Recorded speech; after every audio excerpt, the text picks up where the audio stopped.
বন্ধুসকল, আজি আমাৰ এই ভিডিঅ'টো অলপ চিৰিয়াছ হ'ব।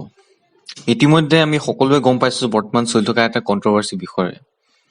হয়, এই কণ্ট্ৰভাৰ্চিটো হৈছে মিষ্টাৰ ৰাজাক লৈ। আজিৰ আমাৰ এই ভিডিঅ'টোত আমি মিষ্টাৰ ৰাজাৰ এই বিষয়ে সকলোখিনি আলোচনা কৰিম। তেনেহ'লে বন্ধুসকল, আজিৰ এই ভিডিঅ'টো আৰম্ভ কৰা হওক। I'm a rebel. Big city, got bitch, I got several. Bitch, I fuck with devils. কেইদিনমান আগত মিষ্টাৰ ৰাজাৰ এটা ভিডিঅ' ক্লিপ আৰু এখন ফটো ভাইৰেল হৈছিল ফেচবুক আৰু দুই এটা প্লেটফৰ্মত। যিবোৰে নাজানে মিষ্টাৰ ৰাজা কোন হয়, মিষ্টাৰ ৰাজা হৈছে অসমৰ এজন পপুলাৰ ইউটিউবাৰ। গোটেই ঘটনাটো যদি এতিয়া চাবলৈ যোৱা হয়, তেন্তে মিষ্টাৰ ৰাজাৰ এই ক্ষেত্ৰত অলপ ভুল আছিল।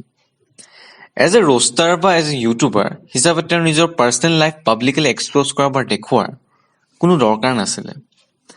এইটো কথা মানিব লাগিব যে তেওঁৰ সেই ফটোখনত ইমান বেয়া একো নাছিল। এডিটিঙৰ জৰিয়তে কিছুমানে ইয়াক বেয়া ৰূপ দিয়াৰ চেষ্টা কৰিছিল।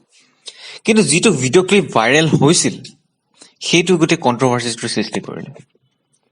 আৰু এইটোৱে তেওঁ মূলতঃ ভুল কাম কৰিলে। নাজানো এইটো তেওঁ নিজেই কৰিলে না বা বেলেগে ভিডিঅ' আপলোড কৰিলে, কিন্তু তেওঁ নিজৰ প্ৰাইভেট লাইফ প্ৰাইভেট হিচাপে ৰাখিব লাগিছে এজ এ পপুলাৰ ইউটিউবাৰ। কাৰণ এতিয়া তেওঁ কেৱল এজন মানুহেই নহয়, সমগ্ৰ অসমবাসীয়ে চায়। সেইবাবে এইটো কথা মন কৰিব লাগিছিল। লগতে এইটো ক'ব খোজো যে তেওঁক যি ধৰণে বৰ্তমান ব্যৱহাৰ কৰা হৈছে সেই ধৰণে কৰিব নালাগে। কাৰণ যিয়ে নহওক তেওঁ অসমৰ এজন ৰোষ্টাৰ। আমিও আৰু দুই এটা চেনেল এই ৰোষ্টিং কমিউনিটিয়ে এটাক ৰিপ্ৰেজেণ্ট কৰি আছে। আৰু এজন ৰোষ্টাৰ কাম হ'ল যদি সমাজত কোনোৱে কিবা বেয়া কিবা এটা কৰে, সেইটোক আমি ধেমালিৰ চলেৰে দেখুৱাই দিয়ে।